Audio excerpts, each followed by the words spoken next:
আমি আমার কৈশোরের একটা বান্ধবী তাকে নিয়ে নিয়ে ঘুরছি এবং তাকেই বিয়ে করছি। আর উনি অনেকগুলি নায়িকা দেখে দেখে সবচেয়ে সুন্দর নায়িকাটাকে উনি নিয়ে লক্ষ্মী এবং সরস্বতী দুটো কিন্তু ওনার মোটামুটি পকেটেও টাকা আছে, আবার কাজও করছে। আমি সবসময় তাকে ধরে নিয়েছি আমার থেকে অগ্রগামী একটা মানুষ, এবং আমার বাবা তার জন্য একটা পারিশ্রমিক নির্ধারণ করেন 5,000 টাকা। যেই 5,000 টাকা উনি আমাকে দিয়ে দেন, সেই টাকাটা আমার পকেটেই ছিল, সেখান থেকে আমার মুখে গিয়েছে, ওনার কাছে পৌঁছান নাই। আমি জানি না তুমি ভাই এই 5,000 টাকা আমি শুধু সেটাই হিসাব করছি এই 5,000 টাকা এখন কত টাকা হয়েছে। আমি যখন দেখতাম যে উনি বাইসাইকেলে চলেন, সুন্দর একটা বাইসাইকেলে, তখন আমি বাসে চলি। তারপরে এক সময় দেখলাম যে উনি মোটর সাইকেলে চলেন, তখন আমি সাইকেলে চলি। এবং এই সাইকেল থেকে মোটর সাইকেলে আমার যাওয়া হয়নি, এর মধ্যেই উনি গাড়ি চলে। আচ্ছা গাড়ি চলে, ঠিক আছে। পরিচয় দেখি, দূরে দূরে দেখি যে উনি থিয়েটার করেন, টেলিভিশনে নাটক করেন, টেলিভিশন মানে স্টার। এর মধ্যে হঠাৎ করে তার সাথে আমার কাজের একটা সম্পর্ক তৈরি হয়। এর আগ পর্যন্ত আমি তাকে ভালো চিনতাম। কাজের সম্পর্কটা উৎস হচ্ছে টেলিভিশন নাটক। যে নাটকটা দেখে আমার মনে হয়েছিল এই নাটকটা মঞ্চে করা যেত, এবং সেটা আমি ওই নাটকের নাট্যকার মামুনুর রশীদ ছিলেন, তাকে আমি প্রস্তাবটা দিই যেটা মঞ্চে করা যায় কি। তখন উনি বলেছেন হ্যাঁ। উনি বললেন যে অভিনেতা কাদেরকে, এমন আপনারা যারা অভিনয় করেছেন তারাই। এবং এই প্রথম আমরা কাজের সাথে একসাথে কাজ করার সুযোগ হয়। মানে ওই নাটকটা টেলিভিশনের সাকসেসফুল একটা প্রোডাকশন ছিল, পাশাপাশি এটা মঞ্চে আমরা অভিনয় করি, এবং সেই পুরনো একজন কাস্ট ছাড়া, যেখানে অভিনেত্রী ছিলেন শমিকা এসা, তার বদলে কাজ করেন বিপাশা। এবং এটি জার্মান কালচার সেন্টারের 2 নম্বর রোডে আমরা একটা স্পেস ক্রিয়েট করি, এবং সেখানে উনি হচ্ছেন আর্কিটেক্ট, আমি হচ্ছি, আমার ছোটবেলার ব্যাকগ্রাউন্ড হচ্ছে সায়েন্স, ইন্টারমিডিয়েট পর্যন্ত। তো ওনার ইয়েতে নিয়ে উনি সেটটা ডিজাইন করলেন, এই নিয়ে ওনার সাথে আমার কথা হচ্ছে যে একটা সার্কেল, তারপর একটা ইয়ে। তো উনি উনি ওনার ভিতরে তখন আর্কিটেকচার ডিফারেন্ট লেভেলে কাজ করে, কিন্তু আমি বলি যে আমার তো জিওমেট্রি কাজ করে, জিওমেট্রি পর্যন্ত আমি জানি। এবং এটা নিয়ে একটা আমাদের একটা মানে মজার কথা হতো যে কিভাবে সেটটা করা যেতে পারে, এবং সেখানে উনি অভিনয় করেন, সেট ডিজাইনও করেন। এই হচ্ছে ওর সাথে আমার কাজের সূত্র। এবং তার সূত্র ধরে আমার বাবা হঠাৎ রিটায়ার করার ঠিক শেষ মুহূর্তে তার মনে হতো একটা বাড়ি বানাবেন। বাড়ি বানাবেন কিসের উপরে, একদম যেখানে একটা প্রায় গ্রাম, ঢাকা শহরের লাগোয়া গ্রামে বাড়ি বানানো। এবং সে বাড়ি বানাবেন, আমি দেখি সে উস্তাগারের সাথে কথা বলে, উস্তাগের সাথে কথা বলে, উস্তাগের সাথে কি কথা বলে, তো বাড়ি যদি বানাতেই চান তাহলে আমি তো ভীষণ বিপক্ষে বাড়ি বানাবে, একটা ডিজাইন তো লাগবে। তো সেই ডিজাইনের জন্য আমি তার ট্রায়াঙ্গেল অফিসে যে একটা ডিজাইন করে দেন, তো মোটামুটি মানে বাপ দেখে একটু খুশি উঠছে, ছেলে চিন্তা করছে কিছু, এবং সেই ডিজাইন অনুযায়ী বাড়িটা বানানো হয়। এবং আমার বাবা তার জন্য একটা পারিশ্রমিক নির্ধারণ করেন 5,000 টাকা। যেই 5,000 টাকা উনি আমাকে দিয়ে দেন, সেই টাকাটা আমার পকেটেই ছিল, সেখান থেকে আমার মুখে গিয়েছে, ওনার কাছে পৌঁছান নাই। আমি জানি না তুমি ভাই এই 5,000 টাকা আমি শুধু সেটাই হিসাব করছি এই 5,000 টাকা এখন কত টাকা হয়েছে, সেই টাকার দাবি কি আপনি করছেন এখন নাকি না? নিশ্চয়ই এটা আমরা আলাপ করে নেবো। পরে ঠিক করে।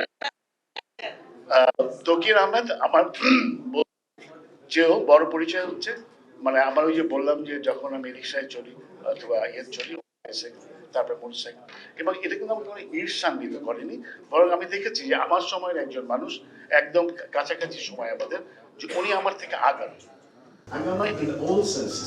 যে উনি ধরেন আমি যখন টেলিভিশনে কোনো অভিনয় করি না, তখন উনি স্টার। এমনকি মঞ্চে তখন থিয়েটারে তোমরাই যারা দেখাচ্ছেন, এই অবস্থা অনেক ভালো অভিনেতা হিসেবে উনি তখন প্রতিষ্ঠিত। তখন উনি ছাত্র, আমিও ছাত্র। এবং টেলিভিশনের বাইরে যখন উনি নাটকের দলের ক্ষেত্রে নাট্যকেন্দ্র তৈরি করা, এবং সেখানে একটা গুরুত্বপূর্ণ ভূমিকা তার ছিল। এবং পাশাপাশি উনি সিনেমা বানাচ্ছেন, আমার কাছে একটা ইয়ে ছিল যে আমি তখন সিনেমার কোর্স করি, ওই যে শর্ট ফিল্ম প্রোগ্রাম হিসেবে, এবং সিনেমার এক ধরনের আত্মামি করি, কিন্তু সিনেমা আমি কিন্তু বানাতে চাই না, কিন্তু উনি দেখলাম উনি সিনেমা বানিয়ে ফেললেন।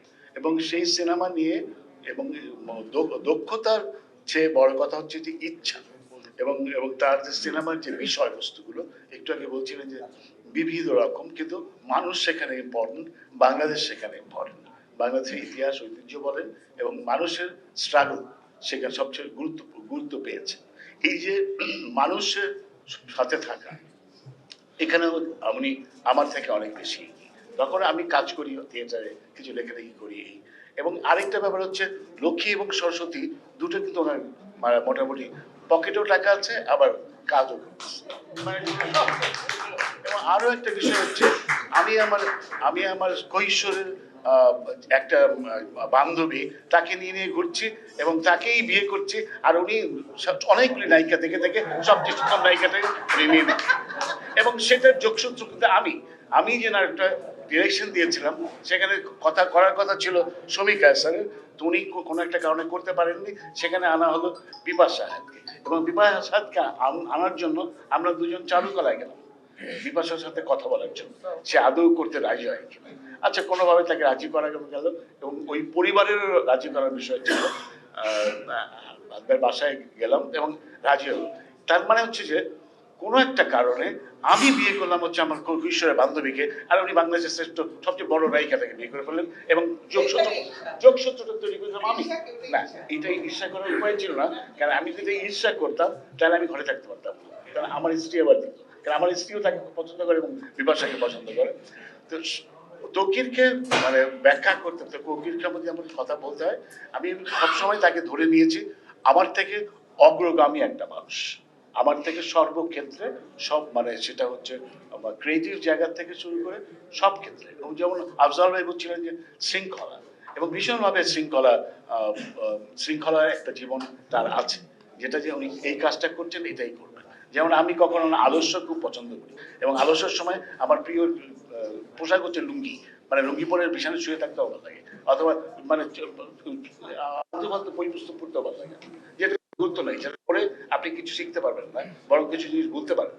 তো যার ফলে হচ্ছে শৃঙ্খলা সত্যি আপাত দৃষ্টিতে মনে হতে পারে যে একজন মানুষ সে প্রফেশনাল জায়গায়, স্পেশালি তার যে জায়গাটা আর্কিটেকচার, সেখানে যতটা উনি গুরুত্ব দিয়েছিলেন তার চেয়ে বেশি গুরুত্ব দিয়েছেন তার ক্রিয়েটিভ অন্যান্য কাজের দিকে, এবং সেখানে উনি সফল হয়েছেন।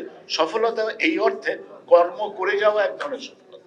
আপনি কর্ম করে করে একদম বিখ্যাত হয়ে গেলেন, পৃথিবী বিখ্যাত তা না, তা আপনি কর্ম করে যাচ্ছেন এবং সশরীরে আপনি উপস্থিত আছেন।